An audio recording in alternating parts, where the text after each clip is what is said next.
যাই শয়তানি ময়তানি করি, যাই কিছু করি, মাঝে মাঝে বইয়া বইয়া ভাবি এই যে এই প্রবাসে এত কষ্ট করি, এত পরিশ্রম করে টাকা উপার্জন করি, শুধু ভবিষ্যতে একটু সফল হমু, দেশের মধ্যে একটা বাড়ি করমু, বিল্ডিং করমু, সুন্দর একটা বউ বিয়া করমু,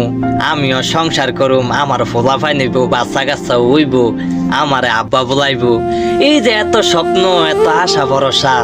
শুধু একটু নিঃশ্বাসের উপর ভরসা করে, এই যে আমার এই যে নিঃশ্বাসটা আইতে আছে আর যাইতে আছে, এই নিঃশ্বাসটা যদি হঠাৎ করে একদিন বন্ধ হয়ে জায়গা, আমার লোকে কেউ সংসার করব, আমার তন কেউ বিয়া বইব, আমার ফোলাফাইন বাচ্চা কাচ্চা হইব, এই সামান্য নিঃশ্বাসের উপর ভরসা করিয়া আমরা কত স্বপ্ন দেখি, কত আশা ভরসা করিয়া থাই। এই যে আমার মতন এমন কত সারাইন গেছে না গা, আমি যে যামু না এর কোনো গ্যারান্টি আছে? এই জাস্ট একটু হাওয়াটার উপর ভরসা করিয়া মায়ার এই ভুবনে কত কিছু করতে মন চায়। হ্যাঁ